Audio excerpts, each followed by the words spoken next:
G'day viewers, and welcome to another Phil and Jen in the Philippines, part 2, the saga of building our first home in the Philippines, which was in Maitum. Okay, I'll just recap what we're up to in case viewers have picked up this video as number 2 before they listen to the number 1. Number 2, this is where we sit at the moment in the story. We're in Maitum, which is 2 hours and 15 minutes from General Santos City, southwest. I'll put a map up. We're building a container home on land that belongs to Jen. It's beachfront. We've filled the land in. We have put the foundations down. The foundations aren't square.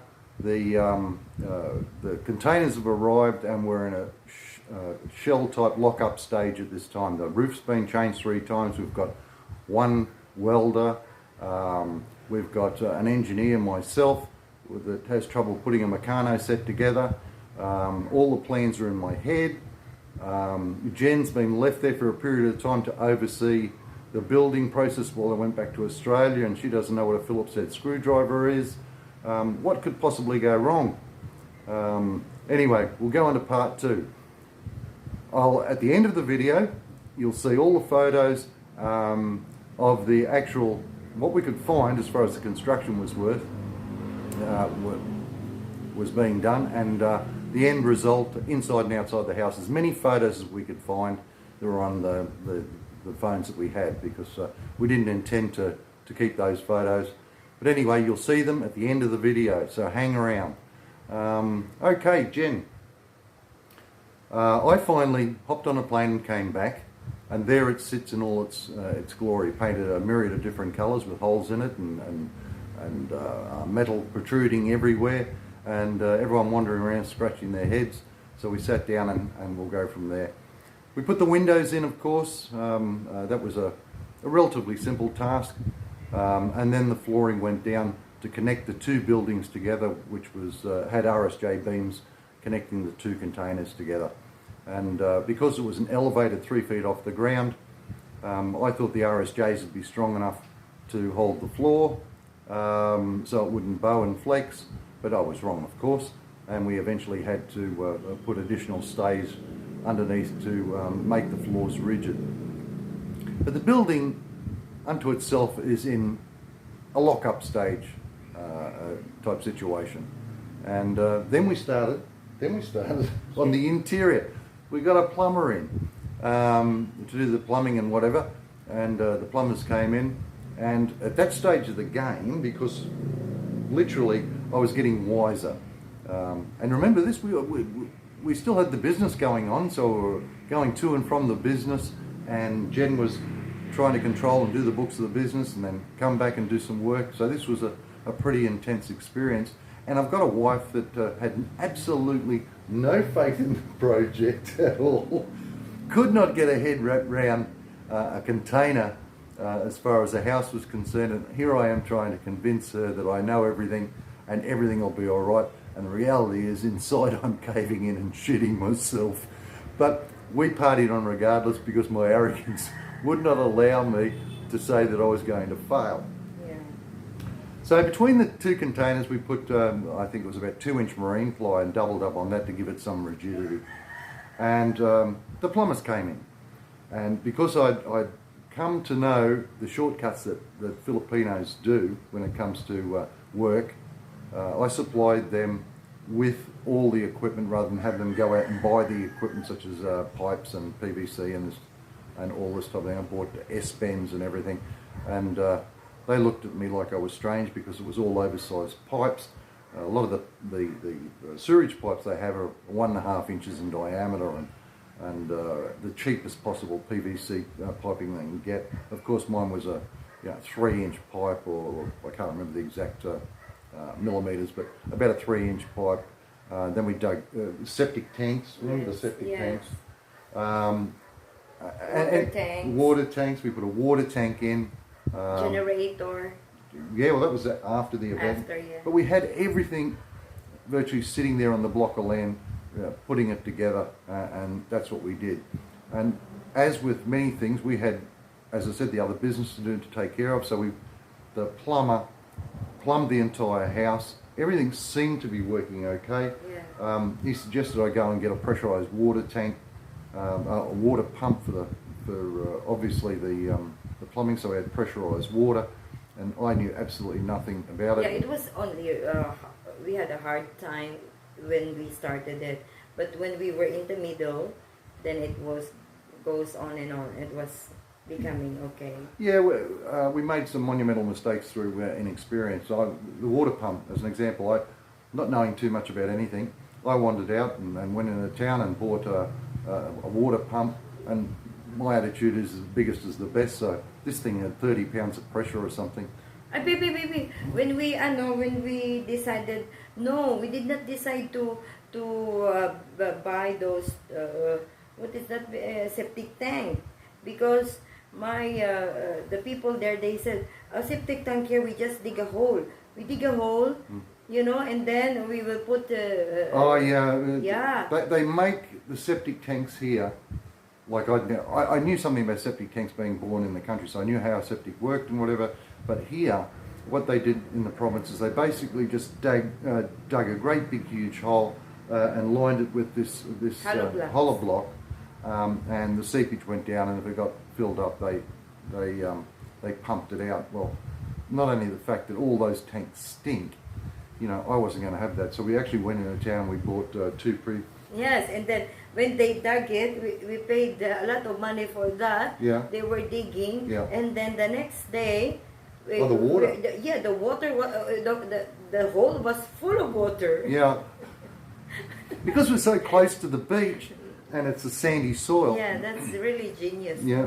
We dug all these holes to put the septic tanks in, and it looked okay. And of course, water seeped into the holes and filled the holes up, so that was a whole new problem. We eventually got over that. So it goes on and on. Nothing was simple, and I was responsible for most of the disasters, but we muddled through it. So you can see where this is going. This is not an A-grade piece of construction, but in the end, I'll let you make up your mind whether or not I did a reasonable job or not.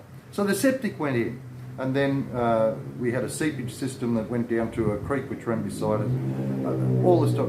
It actually worked in the end, which I was quite surprised about, and so was Jen really.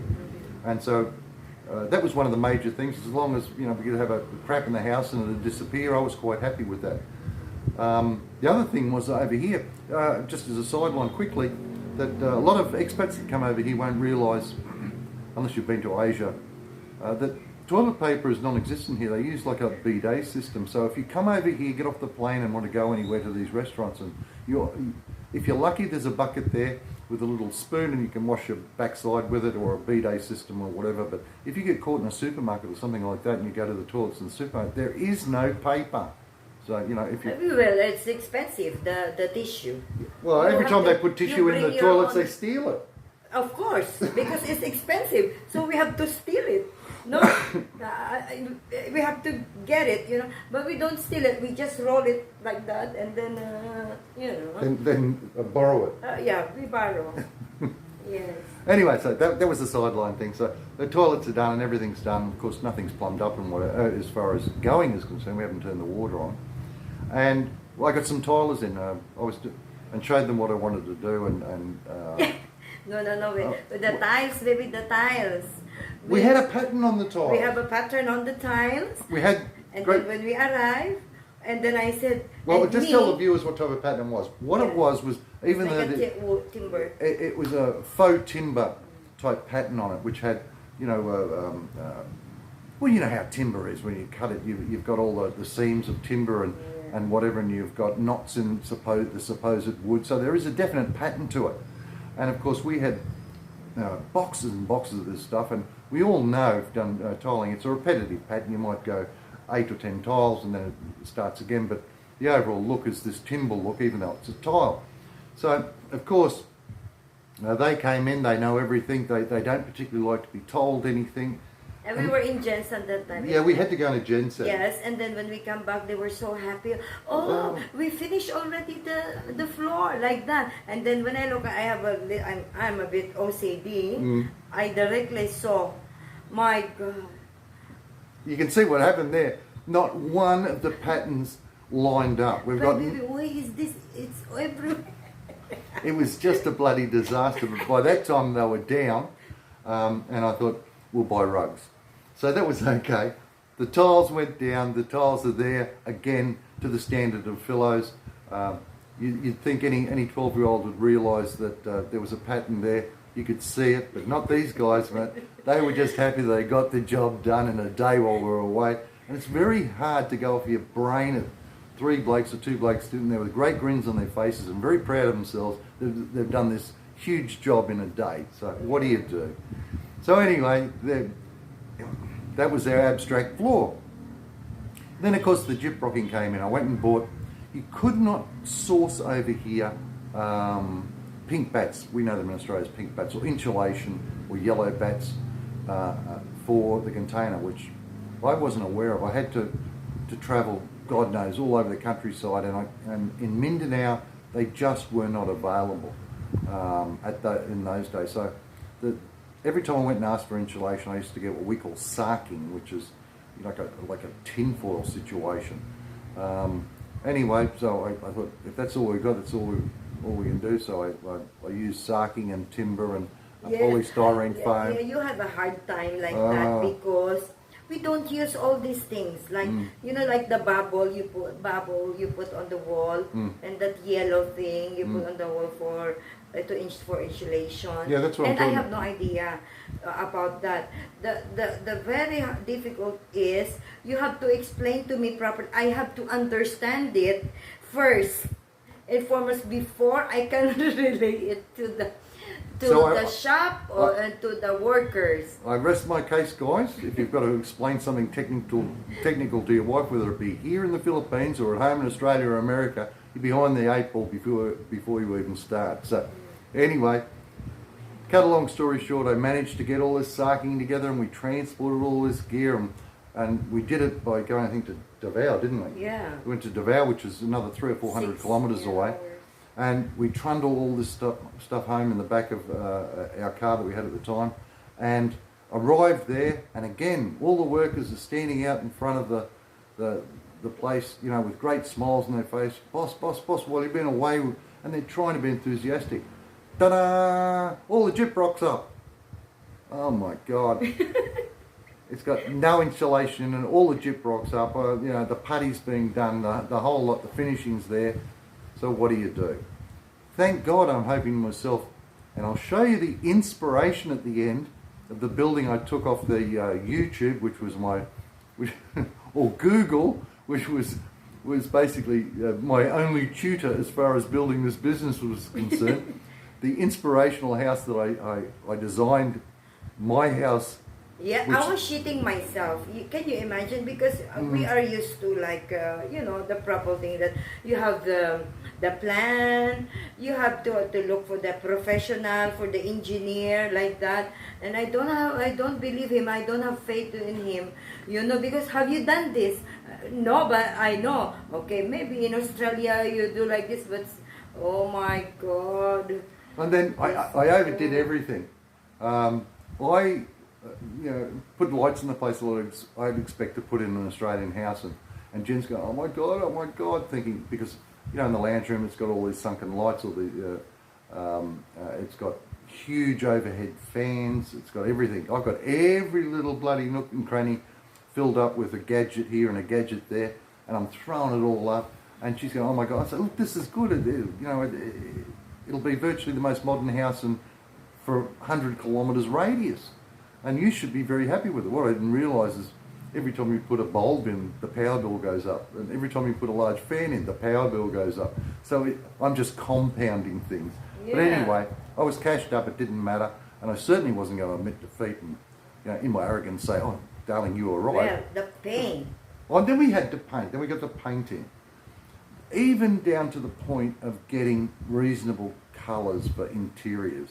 You can get we got it in the end, but let's face it. But we were arguing with the color of the house. Well, worry about the exterior. Inside, yeah. The exterior. Because you want it white. Yeah, but you people want it pink and blue. No, I want it like not white, all because when you finish the house, my God, it's like we are laying in a heaven, or what is this? There's no color at all. And like then color. I told him, no, it's not like that, because we are in the province, so the cobwebs, the shit of the geckos. Because it was all white, all It's this shows up. Yes, And, to me, it was just this virginal white cloud, and I thought it was brilliant. And she's cracking up about it. And eventually I said, look, okay, we'll pick some colours, but we'll do it in feature wall type things. Yeah.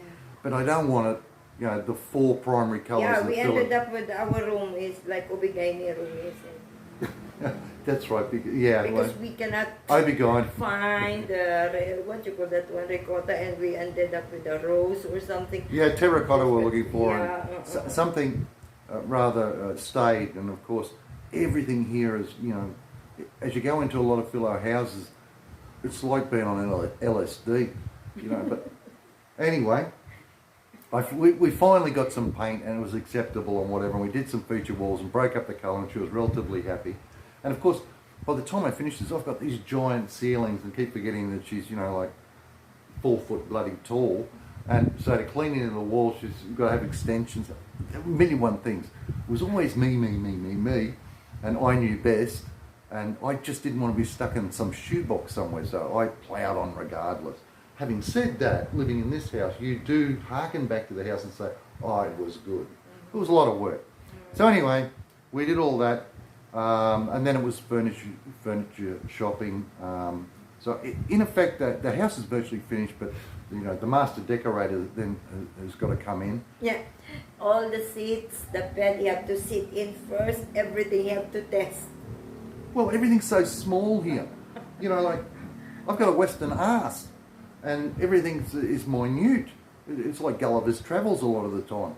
So in essence, I had to test everything, and the unfortunate thing about General Santos is you've got a choice of... No, there is the big, nice store, the City Hardware, that's the famous. But but and the Mandawi Phone. Mandawi Phone. And that's the only real furniture style shop. And Yeah, it's here all, in the province. Yeah, it's all cheap and nasty. Yeah. And I'll give you an idea, which is par for the course. You go in to buy a bed, and we bought queen-size beds.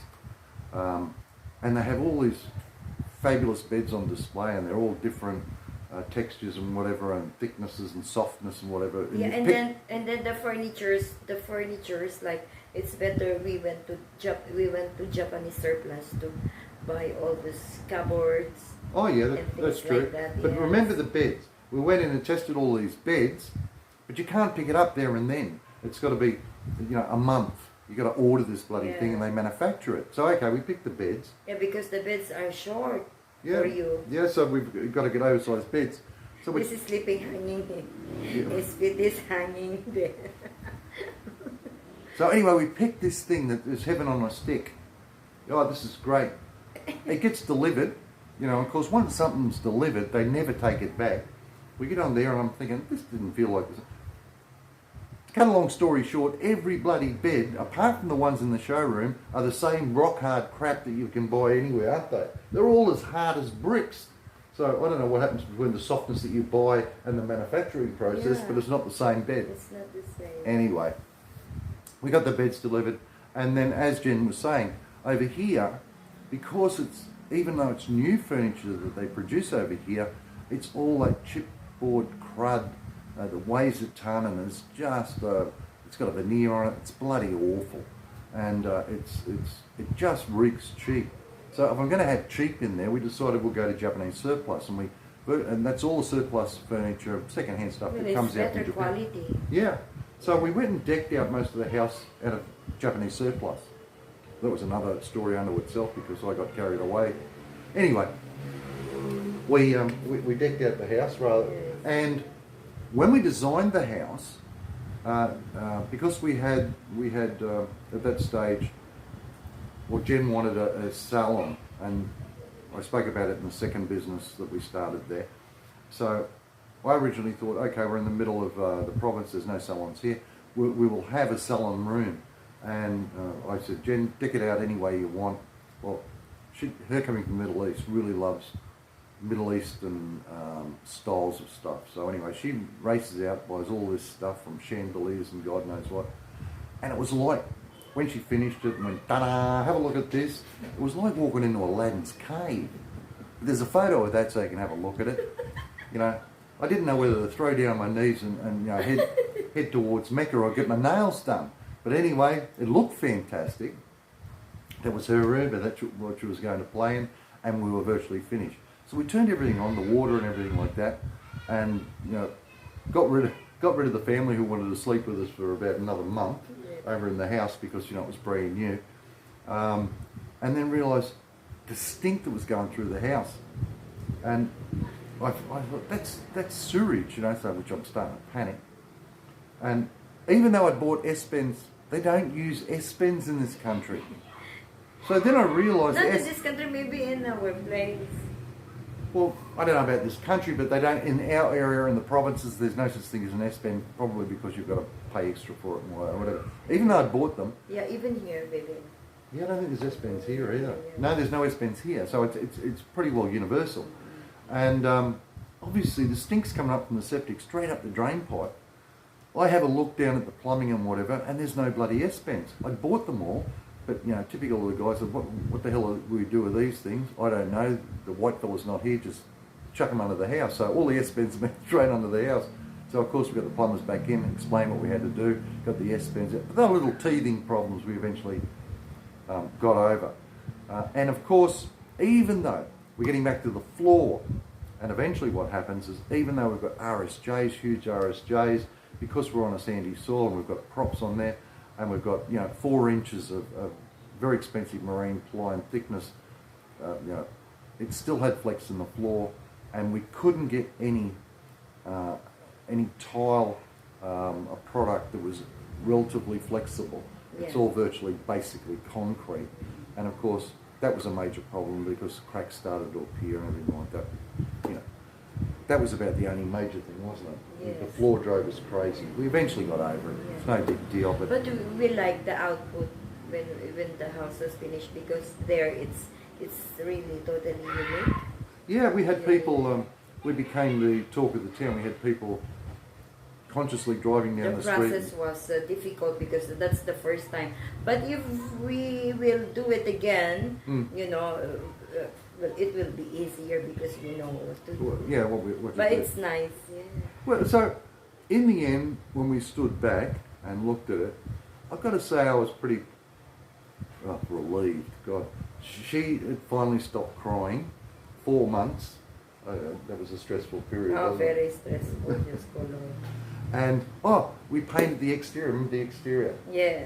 Now, there's 2 reasons. One, the house that I took inspiration for was this colour anyway, but there was another reason. I didn't have any intention of doing it in the first place. Because we had boats, and because there's no navigational, at that stage, equipment on the boats, if the weather's rough and whatever, they've got to crawl on the coastline and look for areas. So we painted this particular colour so the boats from virtually the horizon could see the house. So that's my excuse and I'm sticking to it. But actually, as it didn't look too bad, and we were very, very happy with it. And you said, I hate it. It's very, very filo house. Yeah, but we are on the beach and people can see it all the way from Mars. Oh, it's surprising. There was 2 things that there was a great impression in the Peruque where we were in the province.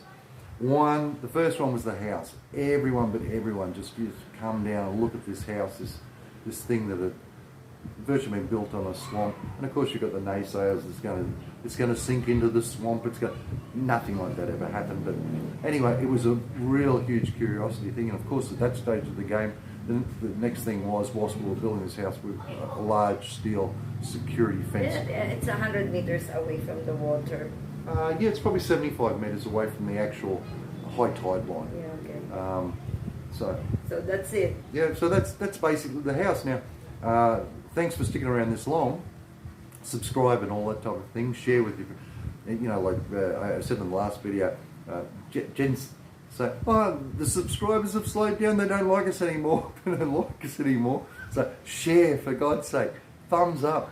We love the comments, you know, like anything. 3 words will do. It gives us something because we race the computer every 15 minutes to see if someone's talking to us. So I feel like we are like the two stooges when we were doing all these things.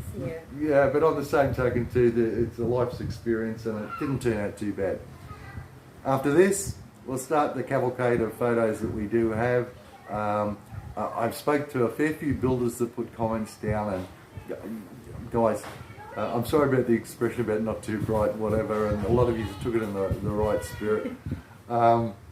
My arrogance is such that I think, well, I've got 2 arms, they got 2 arms, yeah, I've got 2 legs, they got 2 legs, can't be that difficult. But anyway, I soon found out that with this project, they are very, very smart people. But anyway, we overcame it. As I said, subscribe, thumbs up, thumbs down, depending if you liked it or not. We love doing these videos, and please, we can't do everything you suggest, but we're trying to do as much within our sphere of activity that we possibly can. So Jen, say goodbye to the viewers. Yeah, thank you for watching. Thank you very much. Please like and subscribe. Okay guys,